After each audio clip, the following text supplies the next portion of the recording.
여러분, 전 세계 사망 원인 1위는 무엇일까요? 네, 잘 알고 계시는 심근경색입니다. 이 질병은 우리나라에서도 단일 장기 질환 사망 원인 1위를 차지하고 있는데요. 심근경색은 초기 사망률이 약 30%에 달하고 사망 환자의 50% 이상은 병원에 도착하기도 전에 사망한다고 알려진 아주 무서운 질병이죠. 그런데 심근경색으로 돌연사하기 전에 수개월 전부터 나타나는 증상이 있다고 하는데 혹시 알고 계신가요? 심근경색 환자의 80%가 겪는 그 전형적인 증상은 무엇일까요?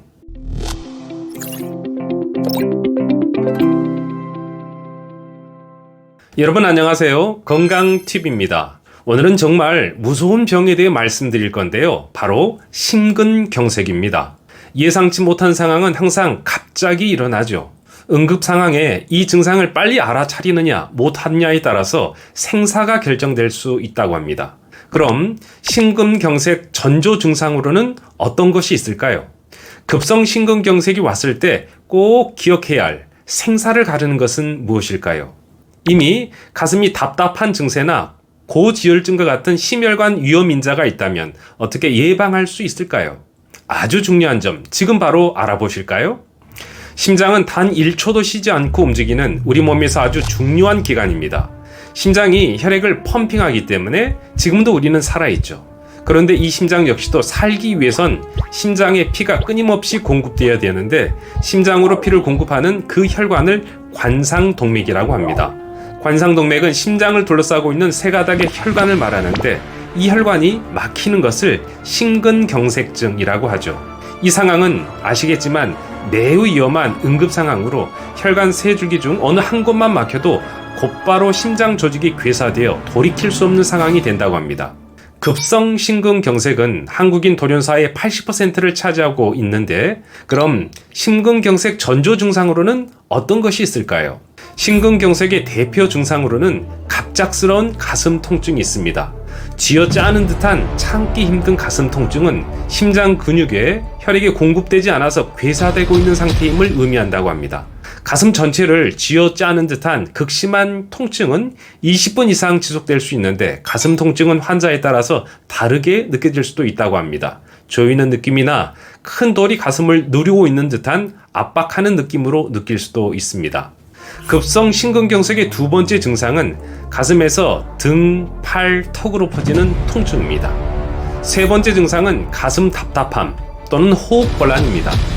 왼쪽 가슴 또는 상복부가 체한 것처럼 답답함을 느끼거나 갑자기 숨쉬기 힘들어지는 호흡곤란도 발생할 수 있다고 합니다. 네 번째로는 가슴 통증 없는 구역구토입니다. 급성 심근경색의 약 25%는 흉통 없이 구역구토만 발생한다고 전문가들은 말을 합니다.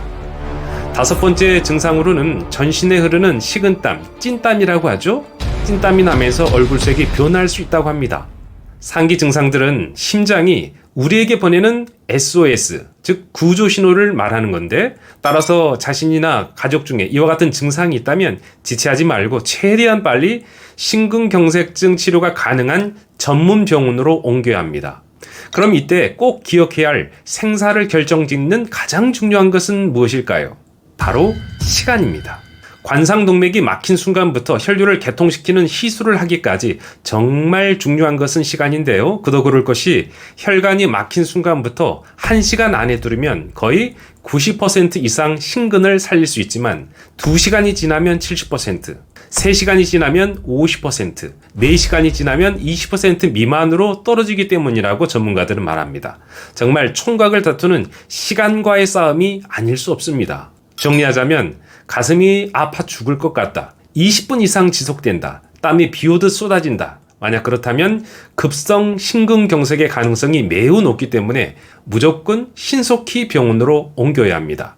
그런데 이때 전문가들은 반드시 119를 부를 것을 권합니다. 왜냐하면 119는 응급 상황에 시간을 허비하지 않고 가장 빨리 응급의료센터로 이동할 수 있기 때문입니다. 하지만 안타깝게도 이 경우에 119를 부르는 경우는 실제 단지 16%에 불과하다고 통계는 알려주고 있습니다. 119는 스텐트 시술이 가능한 병원으로 곧바로 이송시킬 수 있고 이동 중이라도 CPR이나 재세동이 가능하기 때문에 이 경우에 매우 유용하다고 전문가들은 말합니다. 그럼 이미 가슴이 답답하거나 고지혈증과 같은 심혈관 위험 인자가 있다면 어떻게 예방에 힘쓸 수 있을까요? 쓰러지고 나면 이미 늦죠. 따라서 무엇보다 중요한 것은 예방인데 심근경색을 예방할 수 있는 방법은 생활 습관을 조절하고 섭취하는 음식을 조절하는 것이라고 전문가들은 말합니다. 이 점은 매우 중요한데 그러기 위해서는 복부 비만을 줄여야겠습니다. 체중 감량은 필수겠죠? 그리고 고혈압, 당뇨, 콜레스테롤 수치를 잘 조절해야겠습니다. 고혈압, 당뇨병, 고지혈증은 심근경색의 고위험군에 속하는 대표적인 위험 인자들이기 때문에 특히 수치 관리에 신경을 써야 합니다. 담배는 반드시 끊어야 합니다. 임상 실험을 한 결과 흡연은 그 즉시로 혈관에 영향을 주어서 관상동맥을 막거나 그 직경이 좁아지게 하기 때문입니다. 운동을 생활화하는 것 역시 꼭 필요합니다. 운동은 심뇌혈관 위험도를 10에서 30%를 감소시키고 사망률도 50% 이상을 감소시키는 효과가 있기 때문이라고 전문가들은 말합니다. 섭취하는 음식 역시 매우 중요한데 음식은 혈액과 혈관을 건강하게 하는 음식으로 드셔야겠습니다. 이 점과 관련해서는 아주 중요하기 때문에 다음 시간을 활용해서 말씀드리기로 하겠습니다. 네, 예고 없이 찾아오는 침묵의 살인자 심근경색. 대표적인 돌연사의 원인이지만 생활상의 작은 변화와 실천들은 심혈관을 건강하게 만들 것입니다. 오늘은 정말 무서운 병, 심근경색에 대해 말씀드렸는데 어떠셨나요? 오늘은 심근경색이 오기 전 나타날 수 있는 전조 증상들, 증상이 나타나면 특히 유의해야 할 점이 무엇인지 말씀드렸습니다. 시간이 생명이라는 점, 119를 이용하면 매우 유용하다는 점, 또 어떻게 예방에 힘쓸 수 있는지 일부 말씀드렸는데요. 오늘 영상과 다음 영상을 참고하시면 혈액과 혈관을 건강하게 관리해서 심근경색을 피하는 데 도움을 받을 수 있을 것입니다. 그럼 다음 시간에는 말씀드린 주제로 다시 찾아뵙도록 하겠습니다. 감사합니다.